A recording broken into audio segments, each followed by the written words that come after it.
Fellas, we're live. I gotta keep it down here. I'm in a hotel room.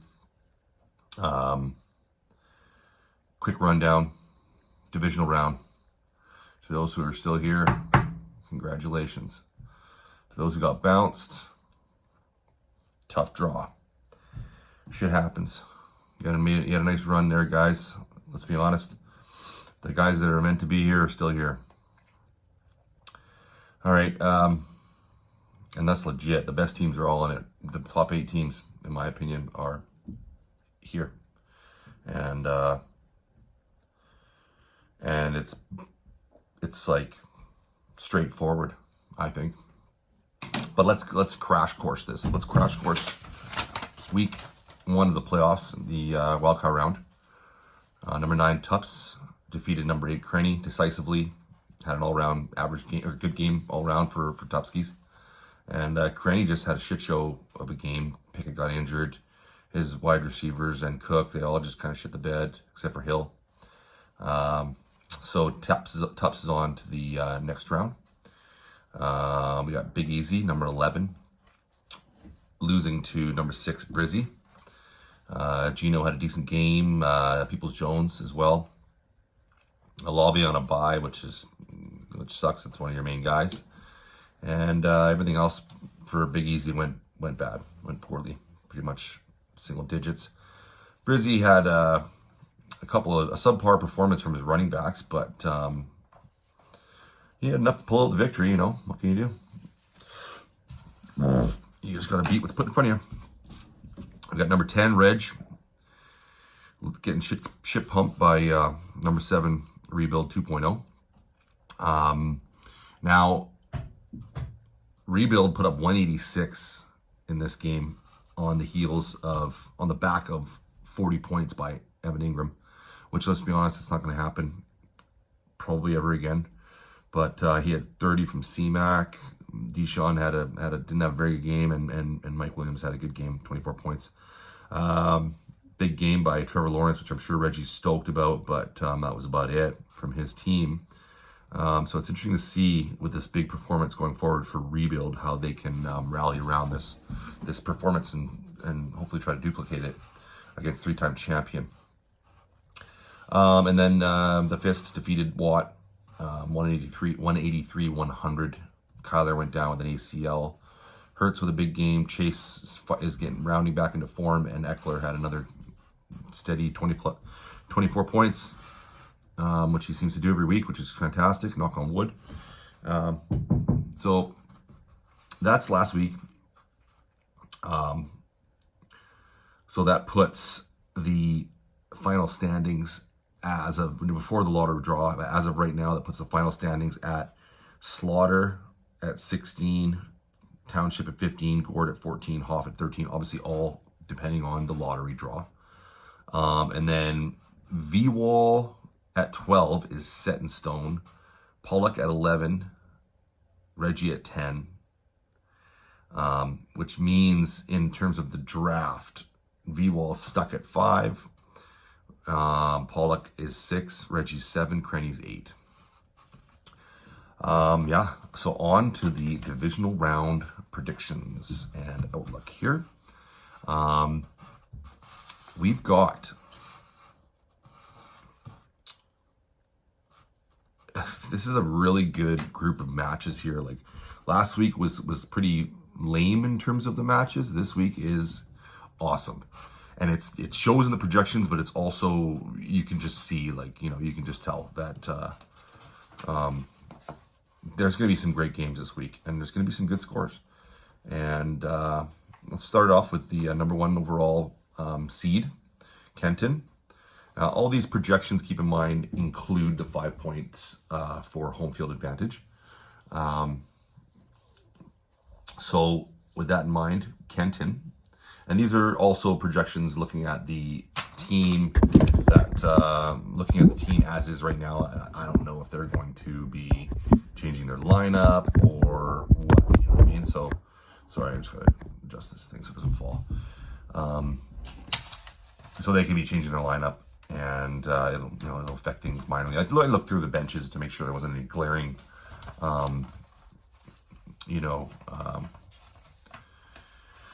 any glaring, Jesus, I can't think right now. Sorry, boys. Any, you know, major players that should have been in the lineup that weren't in the currently. Wow. English. Speak English. Can't speak English. Oh, yeah. This is a good one. All right. Kenton, 154. Tupper, 143. I'm going to make this sweet and short. Well, there's two things, really. One, Kenton's beat me twice this year. I would relish the opportunity to have another go at Kenton. But at the same time, I would like to see Kenton get eliminated to make things potentially a little bit easier down the road. But no, I'm, you know, wisdom, logic would say Kenton should win this game, but it's gonna be close. I'm looking at these players, like the matchups, running back to running backs, quarterback to quarterback, wide receivers to wide receivers. It's really close. Obviously, Kelsey is a wild card for Kenton, and he's playing Mahomes. So should Kelsey cancel out Mahomes today, that's a bad news for Tupper, obviously. But should he have a big game, throw into some other weapons, maybe Kelsey doesn't go into the end zone 2 or 3 times. You know, maybe it's a 20-point game for Kelsey and a 35-point game for Mahomes. I can, you know, he can survive that. I like Deshaun to continue to get more comfortable in the offense and progress. And I'm foreseeing a little bump for Amari. Hope, you know, maybe Deshaun and Amari's, you know, they can align their chakras and you know, get in sync with each other. So that could play a part in this game. There's big weapons on both sides here. Tupper's more of an all well-rounded guy, where Kenton can have some big games by some big superstar players. And I'm gonna go with a super close game, and I'm gonna say it's gonna go. I got 153 to 155 and an upset. I got Tupper coming out, winning, scraping by, and knocking out the number 1 seed. We got the number 2 seed facing the number 7 seed. Sorry, Prugs versus Rebuild. So the Butt Prugs are projected at 146, Rebuild at 142. So if you take away those 5 points, these guys are basically even. But you don't take away the 5 points. That's the point. So looking at this as well, same thing I said before for Deshaun and Amari. I'm projecting Deshaun to have his first 30-point game here. Miracle needs that, and C-Mac's finding his rhythm in San Francisco and putting up some really big numbers now. Excuse me. Jalen Waddle's been really hit and miss, more miss lately. They're playing against Buffalo, so it could be a shootout. So it's, you know, it could be cold. I'm not sure. Actually, I'm not even exactly sure what the weather is in Buffalo this week. Should have looked at that. But either way, this one I think is also going to be close. I'm actually calling for another upset here. I don't know. It's a 50-50. I mean, really, all these games are pretty damn close. I'm just pulling shit out of my ass, really, when you think about it. I got 151, 139 for Miracle. If Waddle has another shitty game, C-Mac has another big game, Deshaun hits 30, I think that, you know, Fields is kind of coming back from a bit of a shoulder, I believe. Not coming back because he played last week, but, you know, he could be a little banged up. All it takes is a bad hit. I believe the Bears play Philly, I think. Yeah, could be a tough game for Fields. So I'm going to go with the upset there with Miracle. So 2 upsets there. We got number 3, Von Kunth, taking on number 6, Brizzy.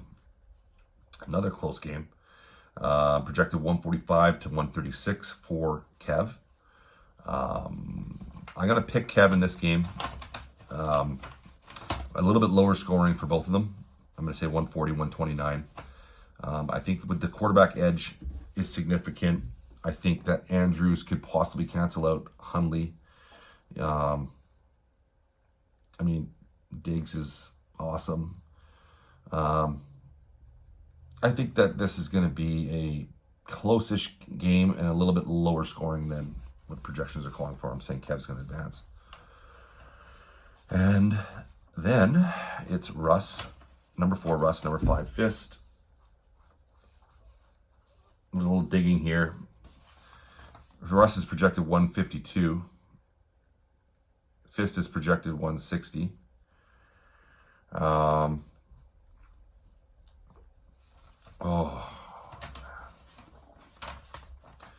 If only I still had my man. Anyways, last 3 games for Fist, 183, 181, 173. Last 3 games for Russ, 129, 139, 119. Unfortunately, I think there's going to be a big game coming for Josh Allen against the Dolphins. It's looking at it like across the board. I think part of it is my paranoia and having had my heart broken a million times in this game, that I'm almost like expecting it to happen. I should win this game. But when you look at, he's got some big boys, you know, Henry,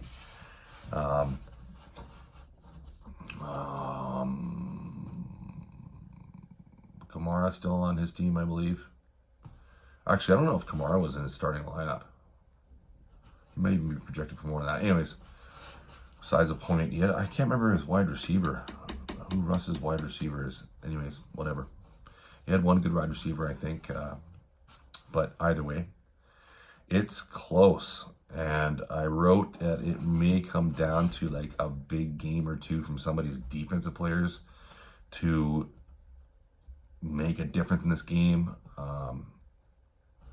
I mean, we look at the last 3 weeks combined, I should win this game. I should win this game. I fucking sure pray that I'm going to win this game. But I don't have a lot of confidence. I'm nervous as hell. I'm just used to getting shit pumped when I shouldn't. But that's just me being a little bitch. I'm going to predict, I was going to predict Russ to win, to like somehow karmically, you know, affect the universe and like put it out there that, I don't know. I'm going to predict that the Fist is going to win this game 172 to 158 in a barn-burning, high-scoring, high-octane game of the week. Let's do it, Russ. It's you and me, buddy. Good luck to all of you. Oh, by the way, 6 out of the 8 teams remaining have won a title, at least one title. The only 2 teams that have not won a title are Kev and Briz, and they play each other this week. So one of them is advancing. So in the semifinals, there will be 3 teams that have won Pure Guts Gold, and there will be 1 team that has never won. Looking for that taste. Both teams have been in the final. It's never won the big one. Anyways, good luck, guys. Fist signing out. Sophisticated. Peace.